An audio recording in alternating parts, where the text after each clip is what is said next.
இருக்கிறாங்க. இங்க பாருங்கம்மா, இந்த மாரி பெரிய இடத்துல வேலை பார்க்குற வேலைக்காரவங்க முதலாளிய பத்தி தப்பா பேசுறது சகஜம் தான். அதெல்லாம் போட்டு டென்ஷன் ஆகிட்டு இருக்கீங்களே! நம்ம தான் கண்ணால பார்த்தோமே! நம்ம கண்ணால பார்த்தது மட்டும் தான் நிஜம். மத்தபடி அவன் சொல்றதெல்லாம் நீங்க காதுல வாங்கிக்காதீங்க. அது உண்மை கிடையாது அப்படிங்கிற மாரி சொல்லிட்டு அங்கேருந்து போயிடுறாரு. ஆனா பாட்டியால அத ஒத்துக்கவே முடியல. என்னதான் சொன்னாலும் சரி, என்னோட பேத்தி அங்க கஷ்டப்பட்டுட்டு தான் இருக்கா அப்படிங்கிற மாரி யோசிச்சுட்டு இருக்கு. இதெல்லாம் தூரத்துல இருந்து தங்கச்சிக்காரி பார்த்துட்டு, அந்த வேலைக்காரனுக்கு எவ்வளோ திமிரு! நம்ம மாமாவ பத்தியே இப்படி தப்பு தப்பா சொல்லிட்டு இருக்கானே ஊரு ஃபுல்லா. இத சும்மா விடக்கூடாது. இப்பவே இந்த விஷயத்த பத்தி மாமா கிட்ட சொல்லியே ஆகணும் அப்படின்னு சொல்லிட்டு கால் பண்ணி மாமங்காரன்ட்ட எல்லா விஷயத்தையும் சொல்லிவிடுறா. அவனும் அப்படியா அப்படிங்கிற மாரி கேட்டுட்டு ஃபோன கட் பண்ணிடுறான். அந்த வாட்ச்மேன் என்ன பண்ண போறான்னு தெரியல. பொண்டாட்டி கிட்ட போய் நம்ம ஐஸ்கிரீம் சாப்பிட போலாமான்னு கேட்குறான். இந்த நேரத்துலயான்னு கேட்டா, ஆமா இந்த நேரத்துல தான். ஏன் எப்ப சாப்பிட்டா என்ன? சரி நீ போய் ரெடி ஆயிரு. நான் இந்த வந்துடுறேன் அப்படின்னு சொல்லிட்டு கோவத்தோட அங்கிருந்து நடந்து போறான். அநேகமா அந்த வாட்ச்மேன தான் ஒரு வழி பண்ண போறான் போல. அது தெரியாம இந்த வாட்ச்மேன் வந்து ரேடியோல பாட்டு கேட்டுட்டு இருக்கான். அப்ப கரெக்டா விராஜ் வந்துடுறான். அவன பார்த்ததுமே அவன் பயந்து தான் நடுங்குறான்.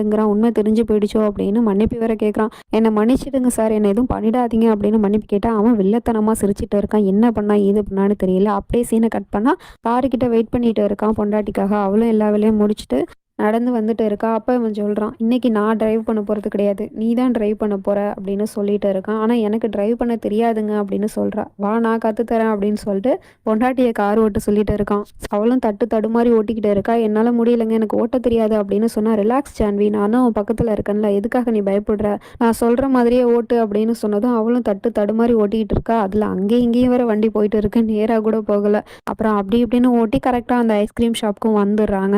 "பரவாயில்லையே ஜான்வி, நீ ரொம்ப நல்லா டிரைவ் பண்ண" அப்படின்னு சொல்லிட்டு பொண்டாட்டிக்கு ஐஸ்கிரீம்லாம் வாங்கி கொடுத்து பேசிட்டு இருக்கான். அவளும் ரொம்பவே சந்தோஷப்படுறா.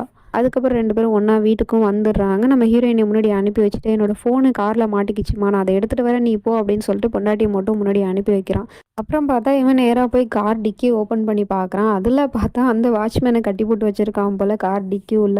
"எப்படிப்பா இருந்துச்சு டிரைவிங்லாம்? நல்லா சூப்பரா என்ஜாய் பண்ணியா? இன்னைக்கு நைட்டு நீ இங்கேயே தூங்கு" அப்படின்னு சொல்லிட்டு இருக்கான். "சார் சார் என்னை விட்டுருங்க" அப்படின்னு சொல்லிட்டு அவன் கெஞ்சிக்கிட்டு இருக்கான். "இல்ல இல்ல, நீ நைட்டு இன்னைக்கு இங்கே தான் தூங்குற. உன்னை நான் என்ன பண்ணலான்னு காலையில யோசிக்கிறேன்" அப்படின்னு சொல்லிட்டு டிக்கியை லாக் பண்ணிட்டு அங்கேருந்து போயிட்டு இருக்கான். அப்போ பொண்டாட்டி மேல இருக்கிற பாசத்துலலாம் டிரைவ் பண்ண சொல்லலை, இவனுக்கு ஒரு தண்டனை கொடுக்கணும் அப்படிங்கிறதுக்காக தான் அப்படி அந்த வண்டியை குளிக்க குளிக்க அவ ஓட்டிட்டு இருக்கும்போது இவனும் ரிலாக்ஸ் ஜான்வி அப்படின்னு சொல்லிட்டு வண்டியை ஓட்ட சொல்லிட்டு இருந்திருக்கான் போல. இப்போ மார்னிங் ஆயிடுச்சு. காலங்காத்தாலே ஒரு வேலைக்காரன் வந்து அந்த இன்னொரு வாட்ச்மேன் இருக்கான்ல, அவனோட பேரை சொல்லி கூப்பிட்டுட்டு இருந்தா, அந்த இடத்துல வந்து டோர் ஓப்பன் பண்றது ஹீரோ தான். அவன் வந்து ஓப்பன் பண்ணிட்டு இருக்கான்.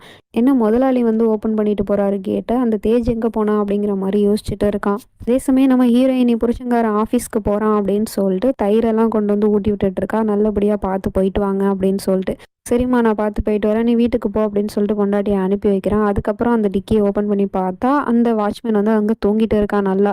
"என்னப்பா நைட்டு நிம்மதியா தூங்குனியா? எப்படி இந்த இடம் நல்லா வசதியா இருந்துச்சா?" அப்படிங்கிற மாரி கேட்டுட்டு இருக்கான். "சார் சார் என்னை மன்னிச்சு விட்டுடுங்க" அப்படின்னு சொன்னவன் கேட்பானா, கேட்க மாட்டான். அதே சமயம் பாட்டி நேரா பேத்திய தேடி வீட்டுக்கே வந்துருது.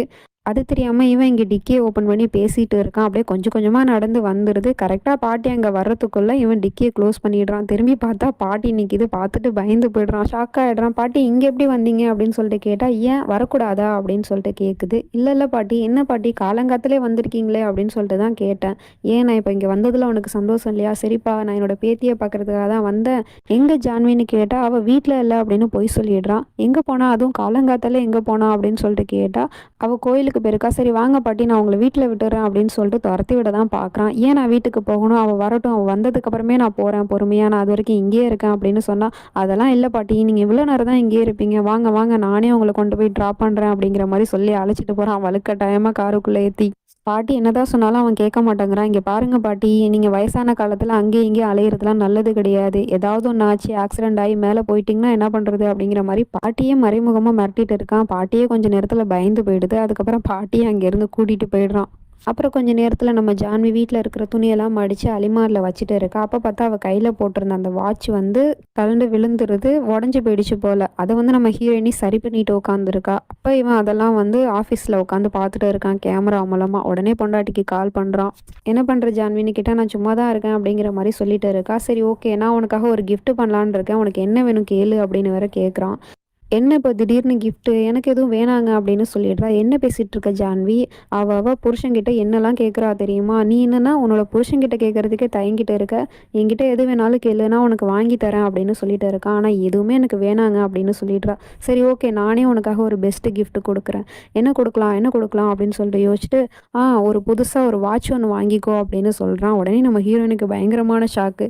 என்னது இது? இப்பதான் இங்க வாட்ச் உடைஞ்சுச்சு.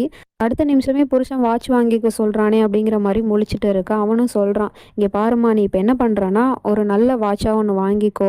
டிரைவர் உன்ன கூட்டிட்டு போவாரு. அவரு கூட போயிட்டு வா. அப்புறம் நீ காச பத்திலாம் கவலைப்படணுங்கிற அவசியம் கிடையாது. அங்க போய் என்னோட பேர மட்டும் சொன்னா போதும்." அப்படிங்கிற மாரிலாம் சொல்லிட்டு இருக்கான். இவளுக்கு ரொம்ப சந்தோஷம். உடனே ரெடி ஆயி கார்ல ஏறி போயிட்டு இருக்கா. அவன் சொன்ன அந்த வாட்ச் கடைக்கும் வந்துட்டா. அங்க போனா இவளுக்கு பயங்கரமான மரியாதை குடுத்துட்டு இருக்காங்க. விராஜ் டோப்ராலோட மனைவியா, "வாங்க வாங்க உங்களுக்காக தான் வெயிட் பண்ணோம்." அப்படி இப்படின்னு சொல்லிட்டு நெறைய வாட்ச் காட்டிட்டு இருக்காங்க. டைமண்ட், கோல்டு அப்படி இப்படின்னு. ஆனா இவ இவ்ளோ காஸ்ட்லியாலாம் எனக்கு வேணாம். சிம்பிளா குடுங்க அப்படிங்கிற மாரி கேட்டுட்டு இருக்கா. சிம்பிளா ஒரு வாட்ச் காட்டுறாங்க. சரி இதோட விலை என்னன்னு கேட்டா 3,00,000ன்னு சொல்றாங்க. என்ன 3,00,000ன்னு சொல்றீங்க? ஒரு வாட்சோட விலை இவ்ளோவா? இவ்ளோலாம் வேணாம் எனக்கு கம்மியா காட்டுங்க அப்படிங்கிற மாரி சொல்லிட்டு இருக்கா. என்ன பேசிட்டு இருக்கீங்க? நீங்க விராஜ் டோப்ராலோட மனைவி. காச பத்திலாம் யோசிக்காதீங்க. நீங்க ஏதாவது செலக்ட் பண்ணா மட்டும் போதும் அப்படின்னு சொன்னதும், நம்ம ஹீரோயின் ஒரு வாட்ச செலக்ட் பண்றா. அப்ப அந்த கடைக்காரர் சொல்றாரு, "இது ஒரு couple watch. Husband and wife 2 பேருக்குமே இருக்கு இந்த வாட்ச். அது நான் ஒண்ணா எடுக்க சொல்லிடவா? உங்க ஹஸ்பண்ட்க்கும் எடுக்க சொல்லவா?" அப்படின்னு சொல்லிட்டு கேட்டா, "பரவால்ல சூப்பர். நீங்க 2யும் சேர்த்து கிஃப்ட் பண்ணிடுங்க." அப்படின்னு சொல்லிட்டு அதையும் பேக் பண்ணி வாங்கிக்கிறா. வெளிய வந்து பார்த்தா, இவ வந்த காரு ரிப்பேர் ஆகி கிடக்குது. டிரைவர் வந்து சரி பண்ணிட்டு இருக்காரு.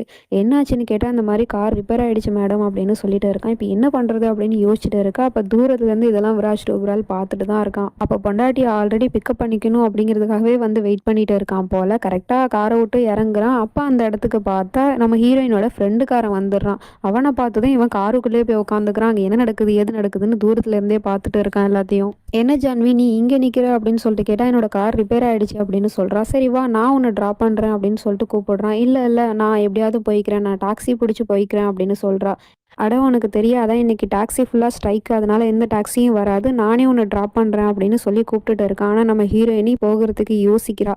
ஏன்னா இவன கண்டாலே நம்ம புருஷனுக்கு புடிக்காது. இப்ப இவனோட கார்ல போய் நம்ம வீட்ல இறங்குனோம்னா, அத பார்த்தாருன்னா கண்டிப்பா கோவப்படுவாரு அப்படிங்கிற மாரி யோசிச்சுட்டு இருக்கா. ஆனா அவன் சடனா நம்ம ஹீரோயினி கைய புடிச்சு இழுத்து கூட்டிட்டு போயிட்டு இருக்கான். இதெல்லாம் தூரத்துல இருந்து பார்க்குற இவனுக்கு செம கோவம் வந்துருது. அது எப்படி என்னோட பொண்டாட்டி கைய இன்னொருத்தவன் பிடிக்கலாம் அப்படிங்கிற மாரியே பார்த்துட்டு இருக்கான். அவனும் நம்ம ஹீரோயினிய கார்ல ஏத்தி கூட்டிட்டு போயிட்டான் அங்கேருந்து.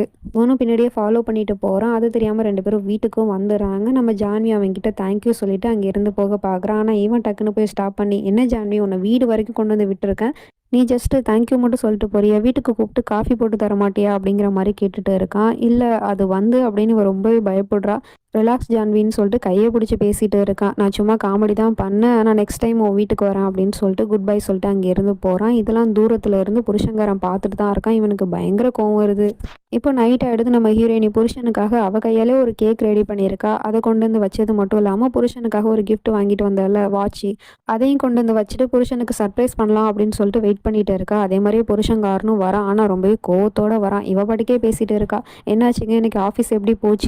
அப்படி இப்படின்னு கேட்டா அவன் எந்த பதிலுமே சொல்ல மாட்டேங்கிறான். நேரா வந்து சோஃபால வந்து உட்காந்துருக்கான். நம்ம ஹீரோயினி அவனுக்காக ஒரு வாட்ச் வாங்கினால, அந்த வாட்ச காமிக்கிறான். ஆனா அவன் அத பார்க்க கூட இல்ல.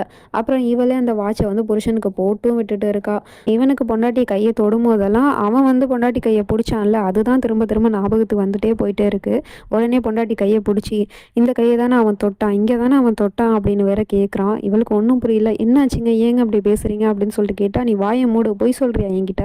அவன் உன்ன தொட்டான்ல, உன்ன தொட்டு தொட்டு பேசினான்ல, அப்புறம் உனக்கு எவ்வளோ திமிரு இருந்தா நீ அவன் கார்ல ஏறிட்டு வருவ" அப்படின்னு சொல்லிட்டு அவள கீழ தள்ளி விட்டது மட்டும் இல்லாம, அவன் பெல்ட் போட்டிருக்கான அதையும் கழட்டி பொண்டாட்டிய தாறுமாறா அடிச்சுக்கிட்டு இருக்கான். ரொம்பவே கொடுமைப்படுத்துறான் அடிச்சு. "அப்படிலாம் எதுவும் இல்லைங்க. நீங்க தப்பா புரிஞ்சுட்டு இருக்கீங்க" அப்படின்னு அவ அழுதுகிட்டே சொல்றா. "என்கிட்டயே நீ பொய் சொல்றியா? அவன் உன்னை தொட்டு தொட்டு பேசும்போது நீ விலகி வந்திருக்க வேண்டியதானே? அப்ப நீ அவனுக்கு கம்பெனி கொடுத்துட்டு இருந்திருக்க. கார்ல வேற உன்னை அழைச்சிட்டு வந்தான்ல, அந்த கார்ல உன்னை வச்சு அவன் என்னெல்லாம் பண்ணானோ எனக்கு எப்படி தெரியும்? நீ என்னை ஏமாத்துறியா? உன்னோட புருஷனுக்கே நீ துரோகம் பண்றியா?" அப்படின்னு சொல்லிட்டு நம்ம ஹீரோயினோட தலைமுடிய புடிச்சு